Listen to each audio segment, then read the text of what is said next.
way if anybody isn't able to make it, they can access it. So this is a little bit about the new Wyoming record book system called ZBooks. If you've been to a training, there may be some similarities here. My goal is to spend the first part of it focusing on your role as a leader in helping youth prepare record books. And then I'm going to have Brittany Hamilton, who is the 4-H educator in Weston County, hop on, and she is the ZBooks guru. So I've been told, and so she can go through kind of what ZBooks looks like and answer any questions you have specifically about ZBooks. I did see that we have some people from out of state here, which is awesome, and I know that a lot of counties and states are adapting ZBooks, so you may find some useful information depending on what kind of record book system that you're using. So I'm just going to stop sharing my screen quick so I can show you a different screen. Before we get started, I want to show you a little bit about where you can find the information that you might want to see related to all the information we're going to present this evening. So for some reason, it wouldn't let me share the screen I want to. Okay, let me just close a few things out, and maybe that will help me to be able to share my screen so I can find the right file. Everything else I need. Okay. So let's see if it worked this time. Yep, there it is. Okay, so I'm going to share with you our website. This is the Wyoming 4-H website. And there's a couple of things I want to highlight before we get started. If you look under volunteers here, you can see that we have this thing called additional training. So if you get a chance, click there and check it out. And this is where we'll post this training and all the additional trainings that we've done. So if you scroll down, we did a training about welcoming environments, opportunities in the Wyoming 4-H program, how to add meetings, project meetings, make them fun. This record keeping will actually replace the record keeping that was there. That was in regards to our old system that we were using, so that'll be replaced. Engaging parents, supporting curriculum. You can see we have a whole bunch here. So everyone that we do, we put up there, and you're more than willing to access those at any time. If you want to prepare a presentation for your club meeting and use my PowerPoints, they're all up here, so you're more than welcome to do that, and I would highly encourage you to do that if you want to not recreate the wheel and try that out. So feel free to visit that website and get some more information if you need to. Because we're talking about record books too, if you go back up here and you go to current members, there's also a specific record book tab. So you will see that you can actually access the record book system through this. It used to be called portfolios, now we call them record books. So here's that ZSuites record book system, the portal, and some information about how to do that, including a video that I believe Brittany, who's joining us tonight, helped to create. So if you need some additional information, that one is more based on a total family experience, not specifically for leaders. So if you want to watch that with your kids, that would be a great place to go and get the basics of the record. So I'm going to do a new share here, go back to our PowerPoint slide. So hopefully everybody can see the PowerPoint slide helping you through record books. If you can't, let me know and I will try to figure out what I did wrong. Like I said, this is normally something, oh, it says it's there. This is normally something that I do with 2 screens, so I'm a little bit rusty on this one. So, okay, so the goal of today's meeting is a 3-way street. I'm going to start with talking about different types of competition and how record keeping. Haley, get in here. All right, I'm going to see if I can mute some people here. There you go. The next one is I really want you to better understand what you as a volunteer can do to assist in successful record keeping experiences for your young people. And then again, we're going to take a look at that ZSuites, our new record book system. All right, so let's start by looking at the 4-H recognition model. This is a really rough model. It's hard to find a really good one, but if you think about the 4-H program, our goal is that young people in 4-H have the opportunity to participate in recognition in 5 different ways. And we're going to go through each one of these a little bit more specifically so you can kind of figure out what that looks like. So there's basic participation, cooperation, progress towards a set of goals, peer competition, and a standard of excellence. So the first one is peer competition. It happens at a concrete time and place. It's the best team or the best individual wins. There's usually a first, second, third, fourth kind of thing. It can be highly motivating for some youth and definitely not motivating for others. So if you could take a quick second to think about this idea of peer competition, and in the chat box, if you can write one place or two places that you think we find or that you've seen your child participate or a 4-H member participate in peer competition. So think about that. It's a concrete time and place. Someone wins, someone loses, first, second, third, fourth. Someone put dog shows. Exactly. Showing any actually kind of animal is a perfect example of where we've seen peer competition. Anybody else have an example of peer competition? Judging contest, so livestock judging, horse judging, excellent answer. Showcase showdown, I was waiting for someone to say that, that's perfect. Shooting sports competitions, your county shoots, your national shoots. The county fair is a great example. So a lot of our 4-H focus tends to be on peer competition. And when you think about peer competition, that's sometimes all people know about our program. Oh, you're in 4-H because you want to show at the fair. And that may not be the actual what we're doing. And someone wrote static exhibits, but static exhibits actually fit in a different category. So let's move on and perfect segue to our next one. The next one is a participation. And this isn't static exhibits, but this is where kids are recognized for being involved in an experience. For some, just being part of 4-H is an accomplishment. We do foster care here in our house, and our kids were so excited that they got a certificate because they did YQA training, because they never had gotten one before, because it wasn't an opportunity they had being not in an organization before. Participation can help build a self-esteem, and examples here are stickers, pins, certificates, being written in a news article, getting a t-shirt. So think about your personal experience, and in the chat box, can you write one place where maybe you've seen participation be part of the 4-H experience, either in Wyoming or wherever you happen to be joining us from?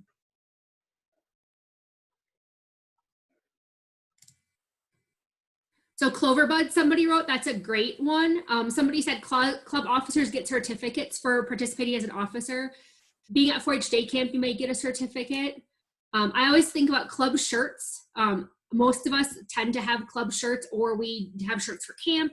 We have shirts for Showcase Showdown. So Showcase Showdown can not only be peer competition, but it's also participation where everybody gets some type of award. In some ways, our record books can be them because everybody gets a sticker no matter how well they do. So that would be ways for participation. And someone just asked if it was recorded. Yes, it's recorded. All right, the next one we have is progress towards a set of goals. So this is where you as a volunteer or some volunteer helps you set their goals and they work to accomplish them. There's a need to check in on the progress. How are they doing? Are they working towards their goal? Are they not? Recognition makes them feel good if they're progressing towards a goal and can make them want to continue. Simple example of this as a leader for you could be positive feedback, like, hey, you're doing a great job. I'm really impressed with how well you're leading your pig, or I'm really impressed with how well you're doing in photography. You have some really great pictures that you posted. A pin, a certificate, or a handwritten note just telling them that they're doing a good job. So again, the same question I asked before is, as a leader, where have you seen this example happen? Maybe you can give me a specific example even. We got a lot of feedback.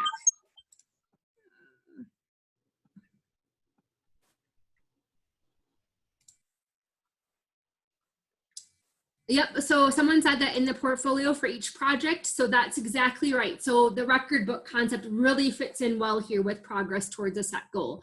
And a little bit I will discuss about how we help young people set goals. And as volunteers, it's really important that you work to help give that positive feedback to young people as they work towards their goals. And someone said when they're at her county cake decorating meeting, she always gives positive feedback and starts with a goal setting lesson. So project-based work is a really great way to see progress towards a set of goals. All right. All right, let's see. The next one is achieving a standard of excellence. And so here, the work that youth are doing compared to a standard, like you're trying to reach a certain standard. Awards in this category are blue, red, and white. There are no individual rankings like first, second, third, fourth. And in the Wyoming 4-H program, often the awards are purple, blue, and red, and sometimes white. I grew up in Wisconsin, and there it was blue, red, white, and pink. So I think it just depends where you're at, what that standard of excellence ribbon looks like. Sometimes we call this Danish judging. Standards are sometimes written so the youth know what they have to achieve, but not always. And so, Kathy, I invite you to maybe tell us again where you see this in the Wyoming 4-H program, because I think you already mentioned something that fits in really great. She put it down. So the static exhibits, this is a perfect example. Young people go up and talk to a judge. They tell the judge what they did, how they did it, what went well, what didn't go well. And they're not compared, well, they shouldn't be compared to the person next to them, because there's no way to do that in static judging. But instead, they're given a ribbon based on how well they did at a standard. Sadly, standards aren't always written down. Sometimes it's the judge's opinion is the standard, but they're still working towards an ultimate goal. I think you can also see this in record books where you get a green, a silver, or a gold, and you are working towards a standard of the record book. So this would be where everybody has the opportunity to get that highest award, not where one person gets first, second, or third, but in turn, everybody can get that purple ribbon if they all met that standard of excellence. Okay, and the last one is cooperation. This is where young people are working together and allows them to use their own skills. The work lets the young person explore beyond their own ideas. And if you know, kind of looking at it's been hard with homeschooling at home, but we do Zoom a lot. But our society, school, business is really turned into cooperation. So 4-H members have other outlets besides 4-H to do this, where they have to do cooperative learning or group projects. Us, as you work as a leader, I'm guessing within business, you have to work with other people to get an end result. So what is the best example of cooperation that you can think of in 4-H?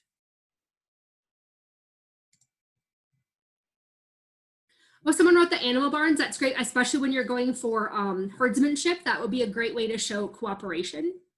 Junior leaders leading a project. So a project meeting could definitely be cooperation in general with your older members and your younger members all working together. 4-H clubs is one of the easiest things to think of with cooperation. Every kid has to belong in some way to a club and be part of a club, and cooperation happens there where they have to work together to make business happen. So you can see that the model for recognition exists at all parts of 4-H, and our goal at Leaders is to make sure that we don't always just focus on peer competition, that we're really working to make sure that our 4-H experience encompasses all of the recognition model. And so that's one reason why record books become important, is it's a really a way for young people to work, set a goal and work towards that goal. So let's talk a little bit about the Wyoming 4-H experience. I'm going to pause my share here and do a new share again and go back to that website that we were looking at, because I think this kind of sets up why another reason why record bookkeeping is important. Going back to current members, this is where we have our policies and best practices. So if you ever wondered what the policies of the Wyoming 4-H program are, they're listed here, but there's one part I want to highlight that maybe people don't think are in policies. Okay, I need to resume my share. So if you look here, this is the Wyoming 4-H policies, and you go down and it talks a little bit about what we value in 4-H, but this is the part I think that's really important for you as a leader to know if you've never seen it before. And I tend to highlight it in almost every presentation I give. So if you've seen one of my talks before, you know that it exists. But as the Wyoming 4-H program, young people enroll in 4-H because they think they want to maybe learn to ride a horse, or they maybe want to learn how to do photography, and they maybe want to learn how to run a computer. I hope that at some point in time we can provide young people with all of those experiences. However, as you know, there's not always a leader for every project in the county. So if a young person joins 4-H and the only thing they want to do is learn how to shoot off a rocket, but there's no aerospace leader, we can give them curriculum, but there's no guarantee that they're going to be able to get to that end result. However, if they engage in 4-H, even if they don't get to shoot a rocket, we are guaranteeing these 5 things can happen if they choose to engage. One is the opportunity to set goals, keep records, and reflect on their project learning. So right there, record keeping is the #1 thing that youth are supposed to get out of the 4-H program. So that's one reason why it's important. It's also important to remember that we're there to provide them with a caring adult. It doesn't say a project leader that will help you learn a specific skill. It just says a caring adult. So that could be, even though you know nothing about rockets, you might be there to help them just engage in the program, feel like they're wanted, feel like they belong. There's an opportunity for some hands-on learning. Doesn't say it has to be rockets. Hopefully it can be, but there's some way to learn hands-on, and a lot of that happens at your club meetings, at project meetings, at day camps, things like that. There's a place to publicly display their learning. This could be a fair. It could also be at a 4-H club meeting. It could be at the library, just somewhere where they can show other people what they're doing. And then there's an opportunity to use the skills they're learning at other levels, at their county, state, regional, national, and in our program, we also offer international opportunities. So really think, as a leader, are you providing these experiences? And if you're not, what kind of things can you change or just make a little different within your club or project meeting to make sure that these things are happening within your program? So I just want to share that because I think it's important for us to remember that as we kind of go through this presentation, because that's a really big part, record keeping. Okay, so we're going to go back to this screen. So that was the Wyoming 4-H experience. So kind of going on that, why do we keep records? Based on the fact that 1, it's part of the experience, 2, it helps us look at the recognition model, but 3, it's a valuable life skill. How many of you keep records every day? I know I'm keeping records like crazy. I'm keeping a calendar. I'm trying to figure out what's going on. We're balancing budgets in a really hard time. So all of us are keeping records. If they can learn that when they're young, more power to them. So another one that may not be present if you have a 7 or 8-year-old at home, but record books can be used to complete future applications. They're going to get a job. It's great to use it to write their resume. They're applying for scholarships. If they are part of a school club like Honor Society and they have to fill out an application, you can use your record book, pull it up from the past 10 years, and everything is right there in one location. For some of you, you may, if you were a 4-H'er, you may know the third one is it can serve as a great reminder of the positive 4-H experience. Breaking out those record books, looking at those terrible pictures of you from when you were 12 years old to where you are now, looking back at your handwriting and all the things that you did. It just can be a fun way to do that. And even with your kids now, look back at their record books from when they were 8 and help them realize how much they've grown or how many things they've changed or things they tried that they didn't like. It can be a great way to just kind of engage and think about the positive parts of life. Again, it looks at the recognition model, and we also have something in Wyoming called the Honors Club, which we'll talk about a little bit later, but there's some benefits that come with Honors Club membership, and that's done through record books. So if you've never seen this, this is the targeting life skills model. Another reason why record books are really important. This was created by Iowa, and they basically put together life skills that we're hoping to instill in young people as they participate in 4-H experiences. And so if you look on the left-hand side under head, there's one that says keeping records. So the goal setting, planning and organizing, all of these under the managing really can happen through record book experiences. So in order to meet some of these life skills, it's easy for us to use record books as one of the ways to do that. Another tool we use a lot in the 4-H program is this. It's called the experiential learning model. So if you see, it's 5 parts. Sometimes people only put 3 parts in it, but the idea is that a young person experiences something. They have the opportunity to share it with others. Then they process through what really happened. Then they can generalize it and apply it to the rest of their life. So if you, a lot of times the life skills are what happens here. You have an experience, you learn that patience is really important, and then you think about how patience can be applied to the rest of your life. And our record books have the opportunity for young people to basically cycle through this experience within the record book. So I often struggle to make, I think we're really good in 4-H at experiencing things. We do stuff all the time and we're pretty okay at sharing stuff, but we don't do a good job with processing, generalizing, and applying them. I think we just struggle sometimes because the experience and sharing is the fun part and the process and generalization kind of get left behind. So using record books helps young people to be able to cycle through the experiential learning model and really think about the things that they're doing and how it's a much bigger picture that can apply to the rest of their life. And there's a link here that helps you know how to use experiential learning models, so you can feel free to check that out later if you want to. Goal setting, we talked about this a couple of times now, is one of the most important parts of record keeping, because if you don't know where you're starting, you really don't have a place to go with records. So if you want to look at great reference, Iowa State does one about setting SMART goals, and it does a really good job helping you figure them out. And I can, I'm not sure if this will actually show you. Nope. So I'll just leave that up, and it'll be part of the PowerPoint presentation that I'll post later, and you can go and look at that if you want to kind of get some better ideas. But basically it says that the goals need to be specific. They need to meet your interests and needs, talk about what you learn, They need to be achievable in a reasonable time frame and show progress. And then one of the things, and this is what the Iowa thing said, it talks about action. How are you going to meet your goal? The results, what will you do? And the timetable, when will you do it? So that's found within our record book system. So a takeaway from this is to spend time with youth, the first or second meeting setting goals, and then spend time with youth at every meeting reviewing those goals and their progress towards them. One thing I really want you as a leader and a parent to be cautious about is helping you set goals that are not attainable. So one of the things I can think of my kids, one of their goals right now is to be able to show this summer at a fair.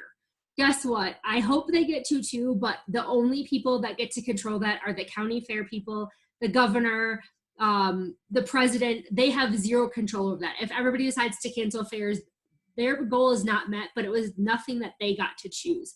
So a better goal might be that they want to spend the month of May, so that's how we're gonna meet our goal, working with their pig so that they're ready to show in a show ring. So they've set a goal that the ready isn't probably the best idea, maybe the ready needs to be better, but they've actually set a goal that they can achieve even if no fair happens. So other goals that are really not so good are like winning champion, getting first place, because in the long run, you don't determine that, the judge determines if you get that first place or if you get to be grand champion. So think about the things that will help you to be grand champion, and that's where we can set some goals. So now I'm going to give you some ideas to help young people keep records. And for some reason, it's my meeting that I'm supposed to be in 30 minutes popping ago. up on my screen. So if you're chatting, I'm really apologize. Maybe Brittany, you can help me tell me if anything's in there because I can't see it for some reason right now. I don't see anything in the chat yet, Sarah. Great. Perfect. Okay. So some things you can do to help keep records. First, you could have a notebook with sections that are found in the record book process. So, and you can help young people put those in there. At our 4-H club, our 4-H club leader actually gives each kid at the beginning of the meeting a printout of a record book, or in turn, we could do it this way now that the record books have changed a little bit. And then at the beginning of every 4-H meeting, we go through each one of these and talk about if the kids did anything the month before that fits into these.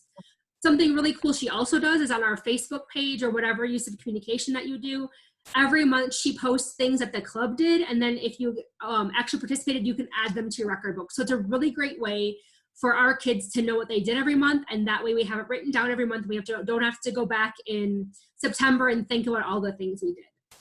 So your sections in your notebook could include your goals, meetings, events, activities you went to, any expenses and income that you have, any learning you did, any exhibits you did, awards that you earned, leadership you did, and community service, because those are all things that are going to be included in the record book process. So if you can keep them every month, every week, maybe schedule every 15th of every month, you're going to sit down and spend 20 minutes writing these things down.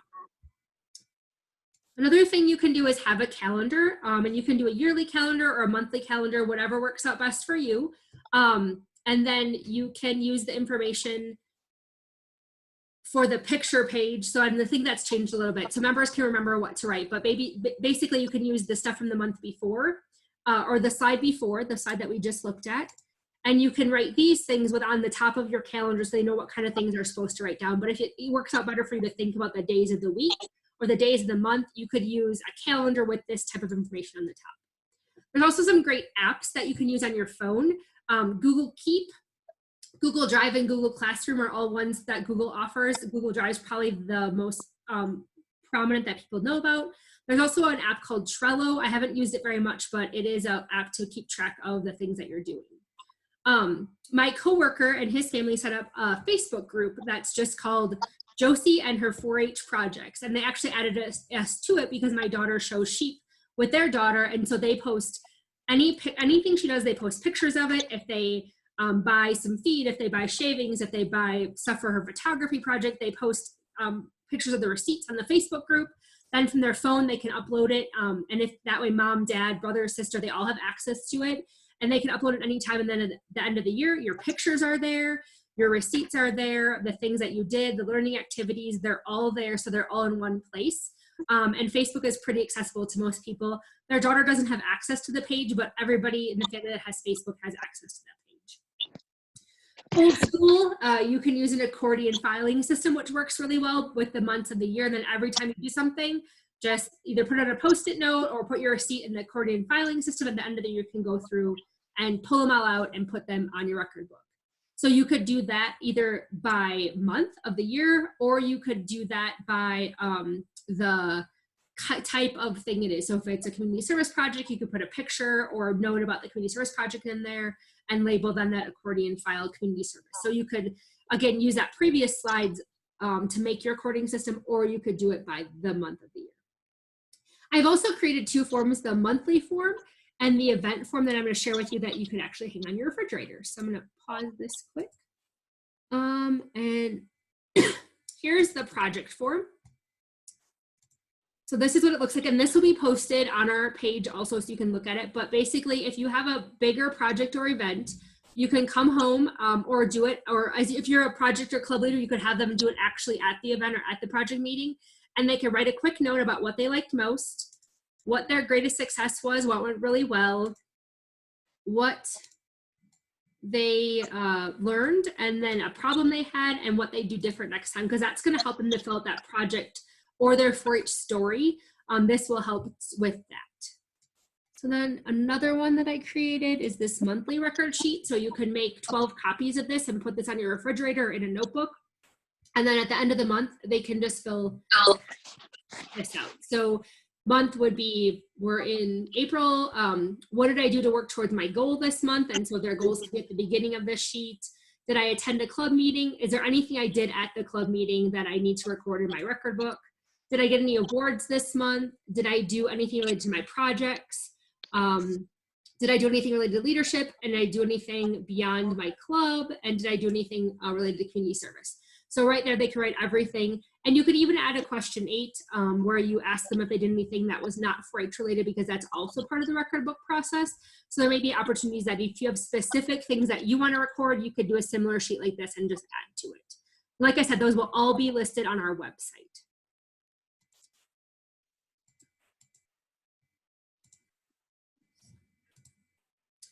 Then I just want to talk quick about the Honors Club if you didn't know about it or haven't heard about it. It's the highest level of achievement in the Wyoming 4-H program. To get in the Honors Club, members have to obtain 19 points. Gold for your record book is worth 3 points and a silver is worth 1. So you can see if you got a gold every year, it's going to take you a minimum of 7 years to get in the Honors Club. So just kind of think about your kids, where they're at, and encourage them to get involved and do this. Starting this year, actually, we are now awarding $500 trip scholarships to anybody in the Honors Club. So if you're in the Honors Club, you obtain those 19 points, your 4-H educator sends us your name, we put you in our Honors Club system, you get a really cool certificate, you get a one-of-a-kind pin that nobody else in the entire world can get unless they're part of the Honors Club. Side note, the president or the director of extension and the president of the dean of the College of Ag really wanted the pin, and we don't give them to anybody that's not in the Honors Club, so they didn't even get them. So it's a pretty special deal that you get either a necklace or a tie tack, depending on if you're what you want. And then that trip scholarship can help you pay for you to go to Western National Roundup as a delegate, Leadership Washington Focus in DC, Citizenship Washington Focus in DC, National Congress in Atlanta, Georgia, National Conference in DC, an international trip to Finland or Ghana or Mongolia, or even to Raton. A lot of shooting sports kids like to go there. So there's lots of really cool things that trip can help you pay for. So just a really cool thing you might want to look for. If you have a kid who got an Honors Club already and you want to talk to me about that, we can work to see if we can help that person get that opportunity also. All right, I am going to stop sharing my screen and turn it over to Brittany, and she's going to now go through Zing Books, or ZSuites, which is the record book system that we're now using. Okay. Can you make it so I can share my screen, please? I thought you could because you were I might have messed something up, so. All right, let me see. Let me figure out how to.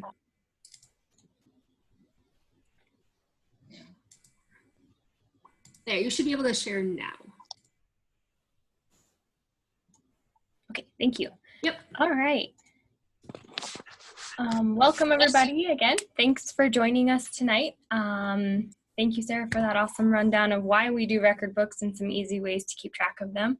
Like Sarah said, my name's Brittany. I work in Weston County in 4-H in Newcastle, Wyoming, and I was lucky enough to serve on the record book committee this year when we opened up these zine books. So I'm really excited about this new record book system. It is way better than what we used to have, and I'll just go ahead and show that to you guys now. So when you open up zine books, you're going to want to use a pretty updated internet server. So like it will not work with Internet Explorer. It'll work with Google Chrome, and it might work with Microsoft Edge. Other than that, it may not work. So just be aware of that. So to go to ZSuite, you're going to go ahead and type in 4h.zsuite.org in your web browser. And it should take you to the page right just, you can also use that web page that we looked at too a little bit earlier. If you don't want to type it in, you can go to that web page we looked at earlier, but both will work. Yes. And then, so it's going to ask you guys when you first sign up, you're going to want to click sign up, and you're going to want to set up an account just like you did with 4-H Online or anything else that you've probably signed up for online. It'll ask you to put in your information and remember to put in like a good email and password that you can remember, and your profile pin. Your profile pin is going to become very important, and it's important that you make it 4 digits that you can actually remember. We suggest doing like maybe the last 4 digits of your cell phone number or your phone number, just something really easy to remember. And then you'll click let's go, and then that will take you to the next step. So I'm going to go ahead and log in. I have a pretend family profile that I have set up for myself so I can show you guys from your point of view. So I'm going to go ahead, ask for this pin. Okay, so when you first sign up and log into ZSuite, you'll be taken to the user dashboard, and this is what you will see. So the user dashboard is your profile. So like when you set up these record books, and only an adult can set these up, or we prefer, so it's a household, and it's a lot like 4-H Online. So mom or dad or an adult or guardian probably needs to set this up for their family. I set this up, I'm the primary person for my family. So this is where you're going to do everything as far as like adding your household members and managing kind of your family. So let's go over here to household members, and I'll show you how you can add a family member. So as you can see, I have already added Baxter Black Dog. So all you have to do to add members of your family is click add household member. You can change their avatar to something cool. We're gonna say that I have a kiddo named Bobby. And then you just click, okay, Bobby is a club member. If you have someone else in your family who is an adult volunteer, you would click volunteer instead. You're going to go ahead and enter a birth date for them. We're going to pretend Bobby was born the 12th of 2000, and we'll say 12. Oops. There we go. And then you're going to want to click Add Club. Here's where you're going to put in your county. So it has all of our Wyoming counties listed. We're going to say Weston County, and then go ahead and Add Club. All of these are put in here automatically, and you just pick the one that you belong to. I'm going to say Around the Clover for him. See? And then you're going to click Save. Voila, Bobby is added, and then you would continue to do this for every household member that you have. So that's kind of an easy way to show you guys that this is how to add members of your family. So, and then real quick before we move on, I want to move down into the lower right hand corner here and show you this awesome feature that was not present with our previous system. So the makers of zine books, the tech gurus behind this system actually has a help support chat box that you can actually chat with them if you're having technical difficulties. Like if something's not quite working or you're not sure where to find something, you know, these guys can help you out. They're very fast, very friendly, and very efficient. Wonderful people to deal with. Again, these are just more for your technical issues and not necessarily for help on your record book on how to complete it. You would need to ask your 4-H educator or refer to some guides that we provide to learn how to do that. This is more for the technical side of things. So just wanted to show you that, and that's pretty cool. So, okay, now that we've added our household members, we're going to go ahead and add projects for each of these household members. So to do that, I'm going to go ahead. I'm in my profile right now. I'm in Brittany Hamilton. You can see on this left-hand side whose profile you're in. And I want to actually edit on Bobby's information. So I'm going to go up here into the right-hand side, top right-hand corner, and say switch profile. Now all of my members of my household show up on my screen, and if I want to edit Bobby's information, I click his profile.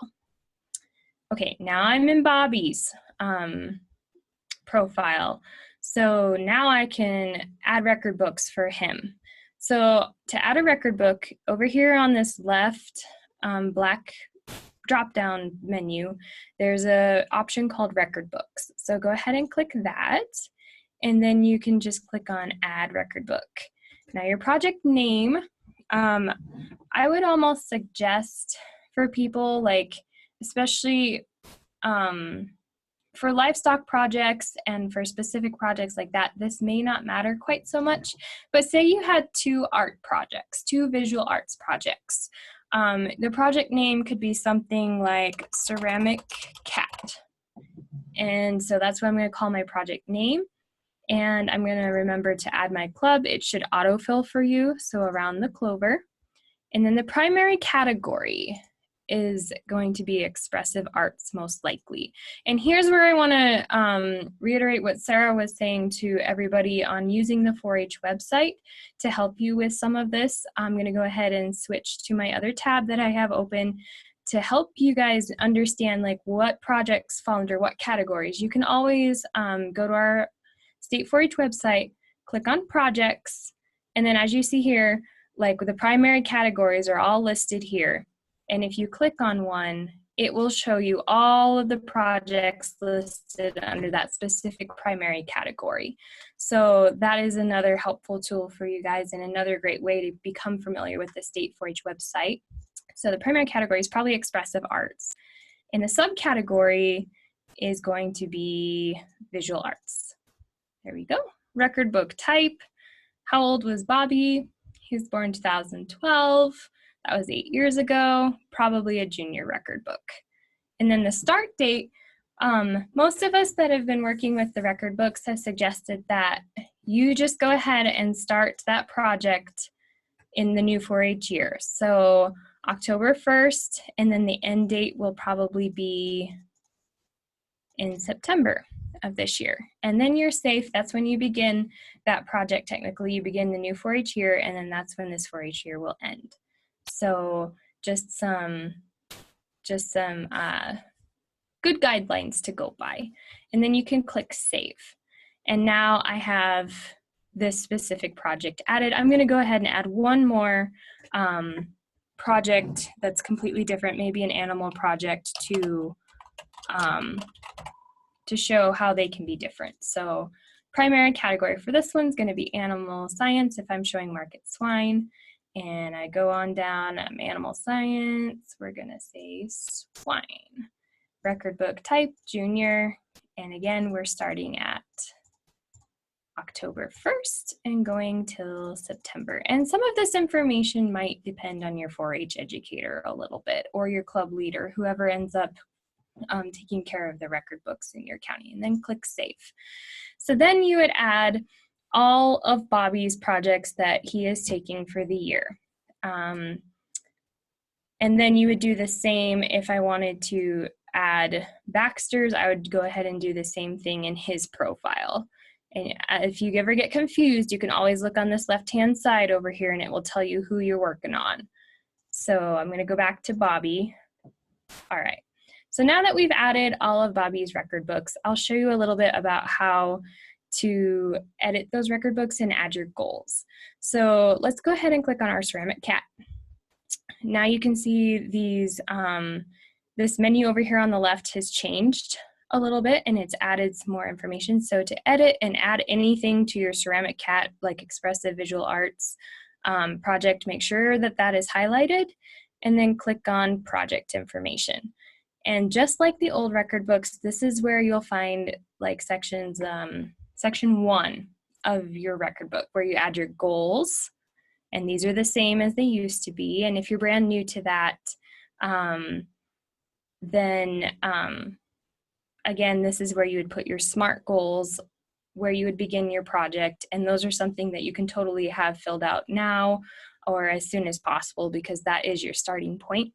Supplies, this is the starting supplies that you have, the stuff that you did not have to buy yet. So maybe you inherited, which project am I in? Ceramic cat. So I'm in the ceramic cat. So you're only going to add supplies that you had when you began your ceramic cat. So let's pretend that I had paint brushes on hand. Where'd I get them from? They were a gift from mom and dad. How much are they worth? Even though the member may not have bought the items and they might have been a gift, it's always good if the member practices knowing how much that's worth so that they can have an appreciation for what they have and so that they know that no project is 100% free. I see we have something in the chat. Let me see if Yeah, Deb asked if she would do all of her market swine together, and I think that's completely okay because you're going to otherwise spend a lot of time filling out the what you started with and your expenses because they're probably going to be the same for all of your animals together. Right. So how much is it worth? We're going to pretend these brushes were $12. Go ahead and click save.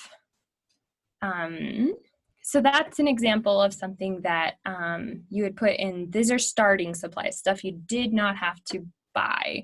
So if I was doing my swine project, maybe I inherited a pig water and feeder from my older brother or a former 4-H'er. So that's also something that you would put here. And then expenses and income.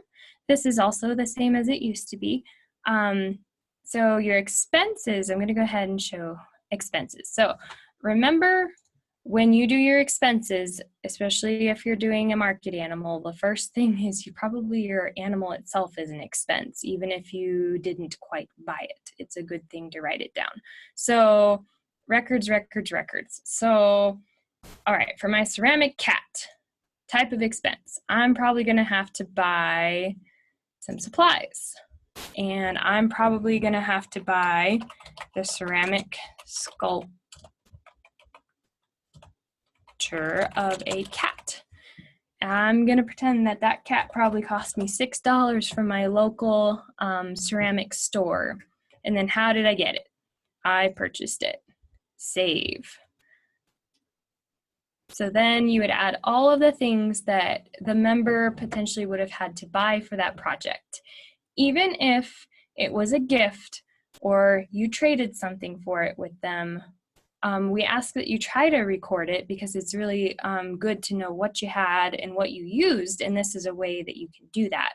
So let's pretend that we had some more supplies and it was paint and it cost around $20. How did I get it? It was gifted to me by mom and dad. So as you can see, that has changed this year. With this new system, we do have some different options for how to record these expenses. So it was gifted to me, these paints were. So that's just some differences there. And then the income on a ceramic cat, like you may not sell this item.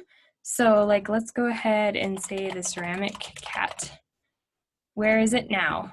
I kept it. To whom? That's if you sold it more, but you can always say I did not sell, or myself. And you would estimate the value of that particular item. We're going to say that cat was a really good cat and it would cost $50 if you were going to sell it. So Brittany, that I could have a couple of questions that Sure. personally I want to know that maybe you could let us know. Do you have to fill out the income section, or can you leave it blank if you choose? You can leave it blank if you choose. We have been in discussing this with other educators. If you're going to, I'm going to go ahead and delete that. If you did not sell something, you probably don't have to fill out income.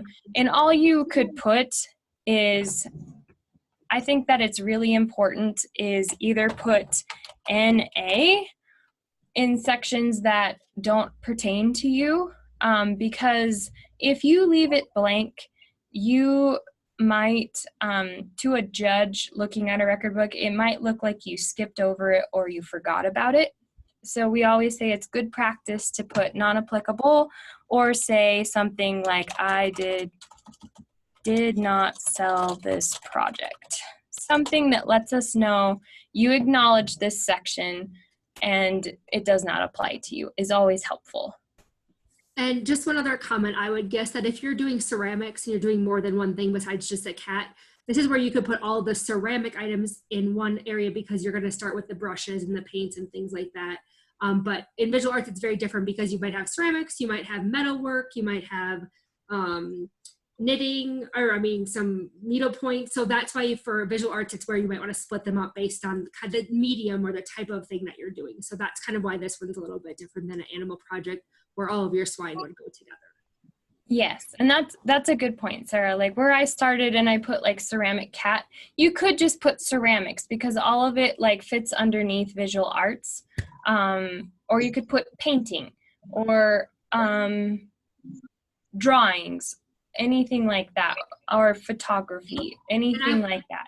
Right, and I would just think when you're helping kids do this, I would just really think about the kind of things, the questions that they're asking, and if the questions would be divided up in a different way. Like the supplies for ceramics are the same, but they're not the same as the supplies you would need for macrame. So you wouldn't want to put the two of them together. It'd be a great way to split those out because your supply list is so different. Right. In the past, I've always told my kids too that income on your visual arts, you could always put your fair premium that you got. That's an income you made from that project. And I think that would be applicable to all projects too, not just, even your animal projects, you could definitely add that in. So thank you, good comment. Absolutely, that was a really good point as well. So that's just some examples. And then if you have some questions, you can always click on these little question marks on these orange boxes. They usually are providing a little more information. And then if we go to project summary, and remember, like, if you get confused, like, oh, which project am I working on? It's always here on the left-hand side in parentheses. It'll tell you which project you're working on so that you can keep your thoughts straight, which is really helpful especially for people like me. And then, okay, what is something new this year that you learned to do or learned about? So this is your summary. This is the last part of like section 1. And this is where that record keeping that Sarah was talking about, where it's important to assess every month kind of where you're at, because that makes filling out this so much easier. So just those questions are pretty self-explanatory. And then down here in exhibit, like, what did you share or show? So it says not all sharing experiences will have a placing or an award. So keep that in mind. Like you can also say I presented this cat to my club before I took it to fair. That is something that I could put here, I believe. And then maybe you also shared it with like your neighbor, like that can also go here. So anywhere that you share your exhibit, you can do that here. And it's when you tell us where you showed it, it will tell us whether or not a ribbon was applicable. So that is that section. And then pictures, You can add up to 9 pictures of this specific project area. So like you could add 9 pictures of you doing the process of completing this particular project. If you had multiple ceramics, you could put them all here. That's really fun. All you have to do adding a photo is you go ahead, select your image, and then I'm going to go ahead and click this guy right here just to show you and say okay.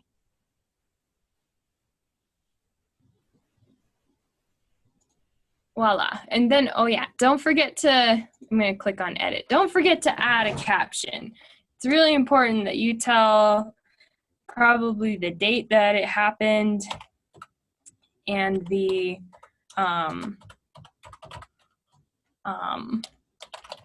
what is happening in those photos. I think too, just helping young people remember that just because you can add 9 photos doesn't mean you need to have 9 angles of your ceramic cat. So don't feel like 9 means you have to have 9.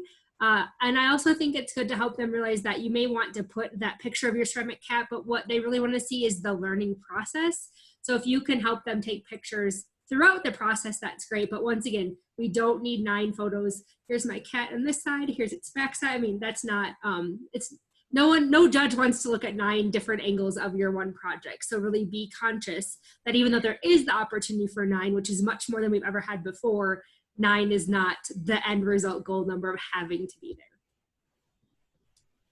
And if you say like, wow, I did not mean to put that picture here, all you have to do is click delete and it will go away. So really simple and easy to use, which is so nice because sometimes they can be a little hard. So I think I've added everything I wanted to for this specific project. Now I'm ready to add everything for my market swine. So you go back here to home and click on market swine, make sure it's highlighted, go back to project information, and now you're ready to add the same things for your market swine. And it will be the same process for each of your record books. Now we've had a lot of questions when we've done these tutorials on, do I do a animal project record for every animal? Like say you had 2 market swine, do I do a project book for each of those? You don't have to. If your goals are different for those specific projects and you want to track that, maybe that's something like, and depending on whether you had breeding swine or market swine, maybe you want to switch those up a little bit, but you do not have to do a project record for each of your animals in a specific species. And that might vary on the county depending on what their leader or a educator wants, but that's what we prefer in our county, is you do not have to do that. We want an overall snapshot of your swine project, not each one individually. So again, same principles. My guess is you don't want to do one for each individual, because my guess is this will be enough pulling teeth to get kids to complete one for each project. So I think as a parent of 3 kids, I would never, ever, I hope your educator never tells you to do that, because I think that our goal is just to get them exposed and not to make them cry. Right. We had some kids on the last one that were like, can I do a project record book for each of my pigs? And we were like, please no. Like, please no.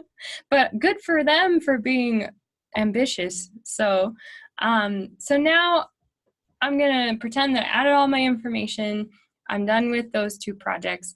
Now that's section 1 pretty much of your record book. Some of you probably remembers sections 2 through 8 where you add your leadership and your citizenship, community service, all of that. And now I'm going to show you how to add that. I like to think of it as 2 different things. That's the way my brain works, which is why I didn't add it to begin with. You're going to go ahead and add another record book.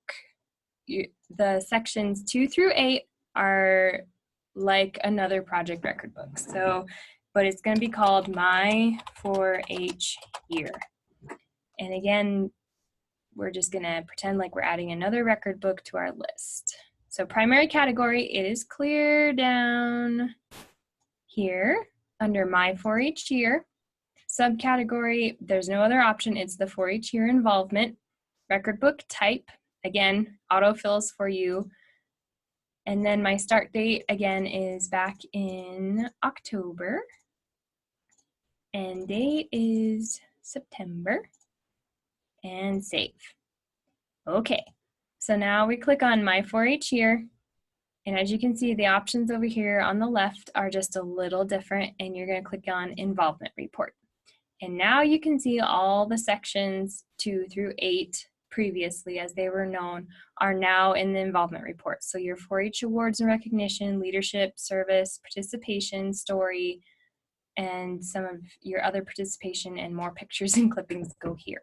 So what Sarah was talking about with the 4-H Honors Club, that is the first thing you're going to record in the 4-H awards and recognition.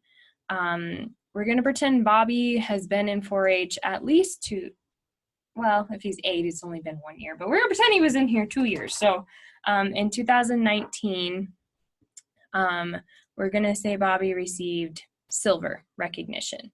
Save. So your 4-H educator will probably know what your member received in the last few years, and so you can ask them if you're not quite sure. It will not give you a range here. We tried. It will not let you put like the 2018-19 year or the 19-20 year. You have to just put a year. And so we usually just put it in the year that they received it. So it would have been last year, the fall of 2019. So that's our suggestion there. And then your 4-H awards and recognition, remember that this is not where you put your project ribbons and their premiums that they earned at fair. This is where you would put special things like outstanding 4-H teen leader, or top fundraiser of the year award, club awards, county awards, like by your office, achievement day awards, those kind of things go here. And then you would put the date that you received it and a description of the award and recognition, and then click save. So again, only record your projects, ribbons and stuff when you're working on your projects. And that's where you would say, where did you show it? Was there a ribbon? That's where that goes. Here is where you put special awards that you might have received at Achievement Day or from your club or from your educator. And then 4-H leadership. This is specifically 4-H leadership. So let's pretend that in October 2019, I was elected, or Bobby was elected as the club secretary. Oh, date's not valid. So it has to be put in a certain way. So make sure you do that.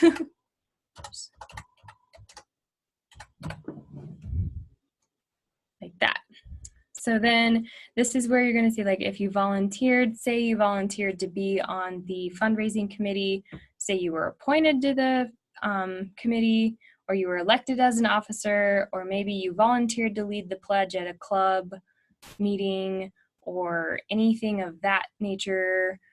That's where this goes, any type of leadership. So like, say you're an older member and you're helping in the livestock barns.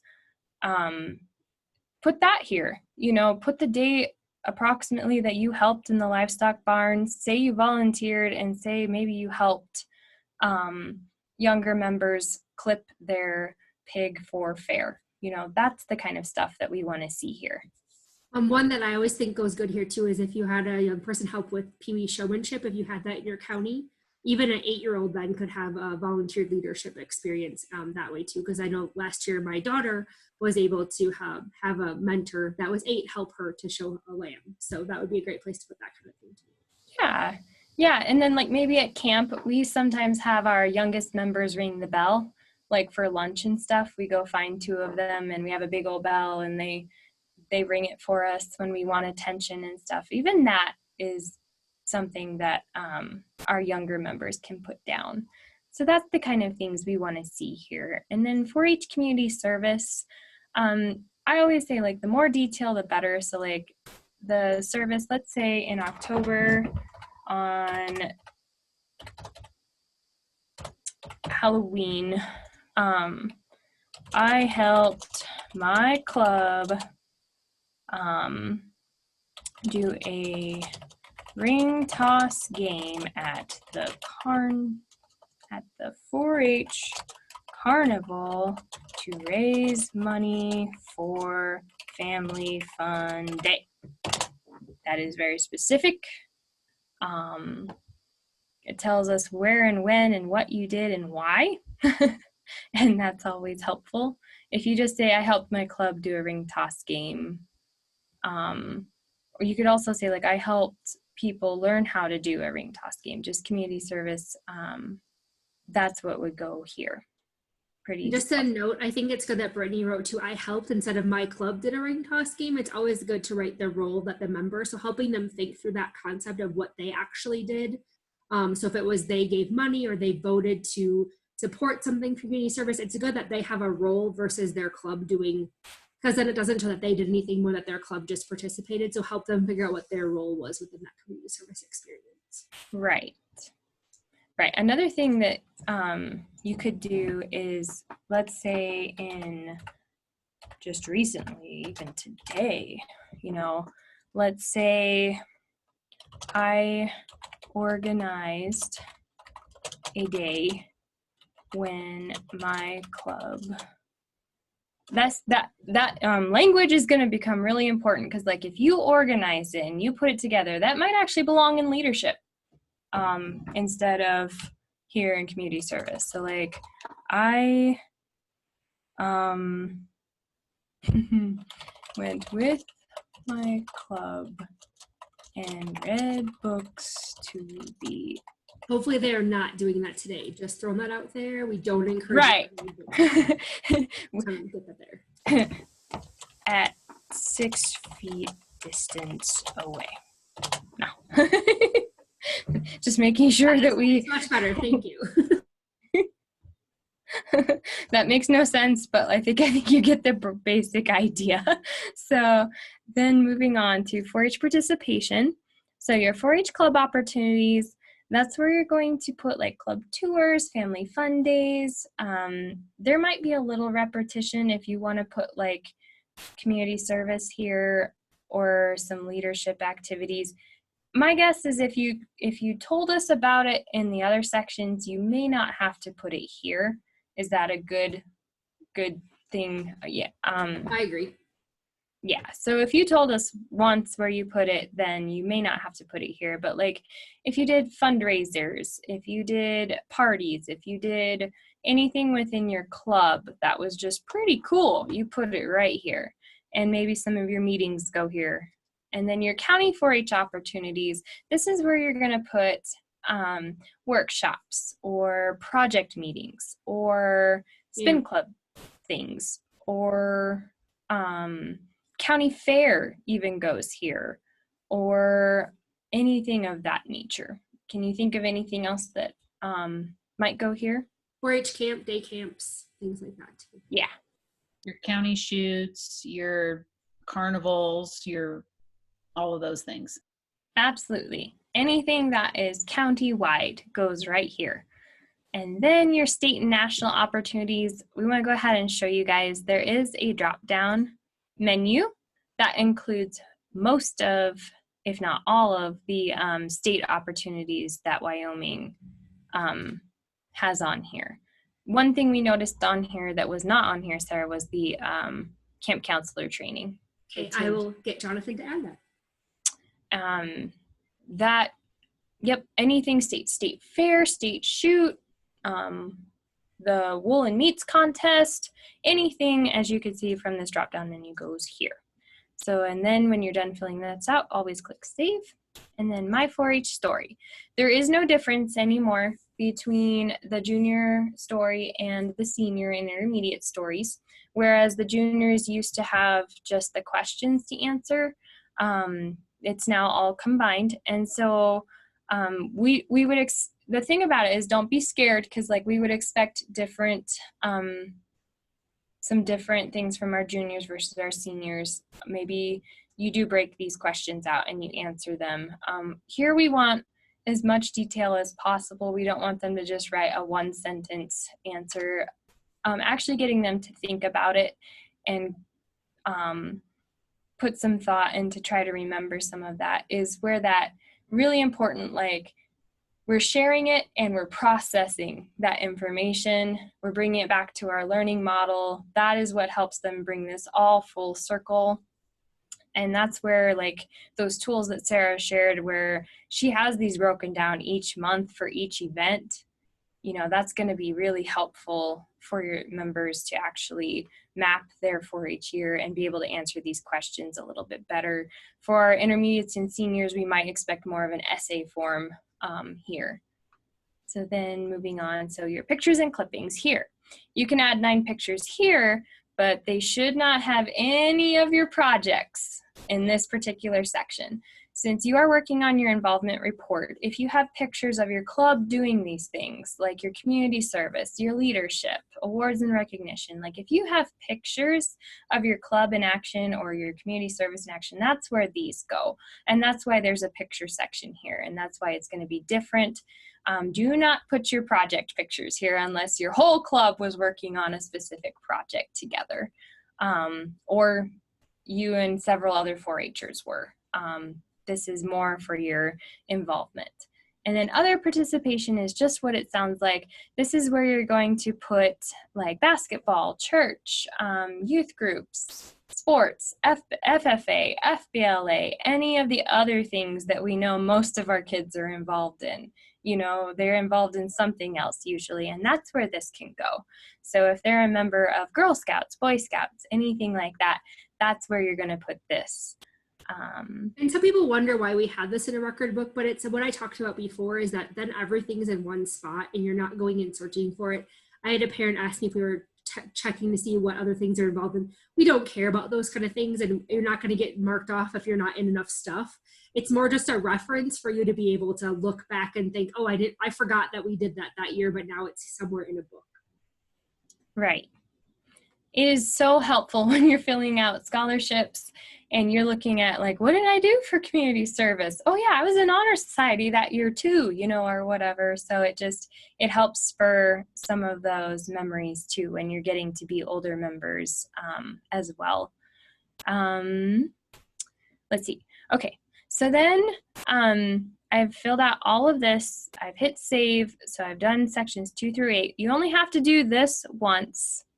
Sections 2 through 8, this 4-H involvement, you only have to do that once. It is cumulative.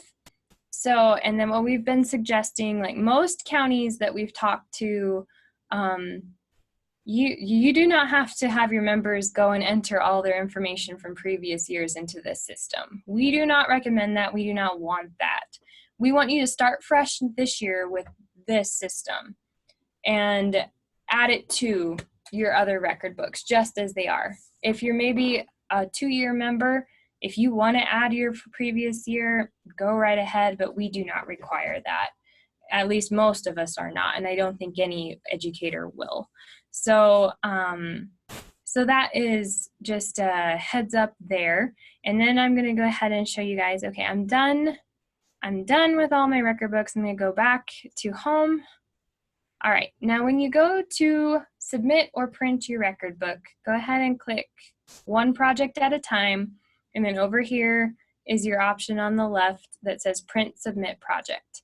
It will depend on your educator whether they want them submitted electronically, which is this option, or if they're printing them, you hit download, which will download to your computer, and then you will have to print it.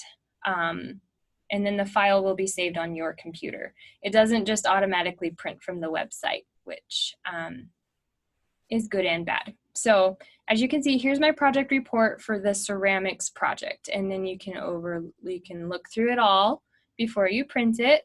And you can always go back and fix something if you need. And this is one of your projects, the ceramic cat. So you would hit download and then print. And then you'd go to your next project, market swine, and do the same thing. Print, submit project, look through it, make sure it's okay, download and print or submit. So that, and then you do the same thing with your 4-H year. And that's why it's treated as a record book, because if it was treated like it would be in the old system, you'd have sections 2 through 8 for every single project, and we don't want that. We just want it once. So same thing, click on my 4-H year, and then print submit, and then download to your computer. It'll download as a PDF, I believe. And then you put that in a nice safe place that you can find. Yep, it'll save as a PDF. Make yourself a record book file, and you're good to go. One more thing I want to show you guys that's really cool is view blank project. So like for those, like Sarah was saying, how like some club leaders like to print out record books, give them to their members and let them work on them and fill them out like a rough draft. You can still do that by saying like view blank project. This is the 4-H year involvement one. So like this can easily be like your rough draft, or like for our younger members, at least in my county, I do not mind if they are handwritten, because to me that shows that my younger members did it themselves. So I actually will take both handwritten or typed from any of my members here. And a few other educators are like that, but that'll depend on your county a little bit. So these are some great things to be able to print off and just have through the year, as Sarah was saying earlier. And then if you want to go back to like your other projects, you would just click on a different project that's not the 4-H year, and then say view blank project. And then that will show you a general junior project, and then it will give you a blank one of that. And you can do the same thing, just download it and print it off your computer if you want. So that's kind of a cool feature. So like, yes, you can still print them if you want. And yes, you can still print blank ones if you want to have a rough draft. So then, done that all for Bobby. And then, as always, up here in the top right hand corner, you can say switch profile, and you can do the same thing for any of your members. And then just a note, we had this pop up on one of our other meetings. Any of your shooting sports is going to be under natural resource education. That's the primary category that it will go under. Sometimes that's kind of hard to find, and sometimes we forget about shooting sports, but that's where you would add those. Does anyone have any questions, or do I need to go back to anything? Sorry, that probably went a little long, but So I think it's good information. There's no questions in the chat box. Yes, someone did private message me. I need to get you to write your name, first and last name, in your county if you haven't already, so I can record this so that you get credit on your 4-H leader account. So if you're from Wyoming, please be sure to write your name and your county in the chat box. And if you don't know how to get the chat box, if you click on the 3 dots that say more, it will bring up chat, and then you can write where you're from, so I can get that recorded for you. I think there's one other thing to note that's a little bit different than the previous record books, is that now there's lots of opportunities for pictures. So another great thing that you as a leader can do is help to remember to take pictures at project and club meetings, which I think we don't always do a great job of. So maybe if you can make that another one of your keys to help kids with record keeping, that's another thing we can add to the list of things that you can do. Maybe talk with your club leader or other people as to a place you can post them. If you have a Facebook page, or if you have a Dropbox or a Google Drive, it might be a way you can all share pictures together. right. And real quick, I'll show you one more thing. I'm not sure if this will show up in your members, but like, so if I'm the primary category, the primary user, like primary profile on my family's household, when I click my profile, this is where your pin's gonna come in. To get back into your profile, you have to remember your pin. And it's easy if you forgot it, you just click forgot. But I'll show you really quick. Something else that's kind of cool is that you get announcements here that can be coming from your 4-H educator, or if your county has it set up where the club leaders help a lot with these, then this is where you can post announcements, and like you can enter tasks to do for yourself and your family. You can share files. So like there's some really cool tools out there to help. You can share those here, and then like clubs. you can request club leader access. We haven't played with that feature very much and don't know if we will actually enable that. So that is just another couple things to take note of. It's kind of cool. And then when you're all done, you just click log out and it'll be there for you next time. You don't have to click save, it'll save automatically. This is all web-based, so it's stored in the cloud or the web. So that's kind of nice. It may save your computer from being having those files on it, or the nice thing is if you want those files, you can have them. So you can have the best of both worlds. So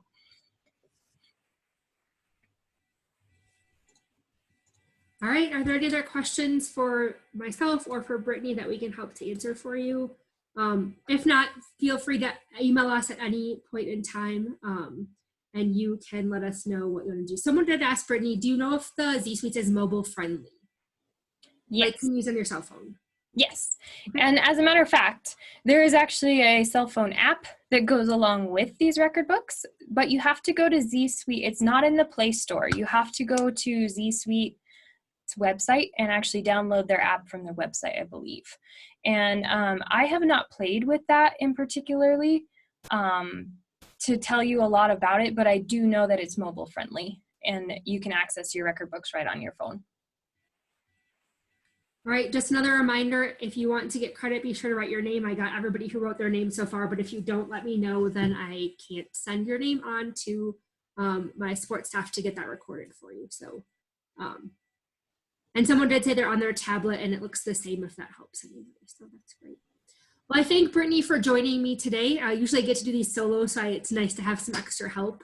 You can see my cat there in the background. I apologize for her. But if you need anything else, thanks everybody for what you're doing during this crazy time. We really appreciate your efforts, and we are always available if you need us to help with any technology as you perform 4-H online. So have a wonderful rest of your night, and we will see you again soon. We'll do another one of these in May with a different topic area, so look for that later.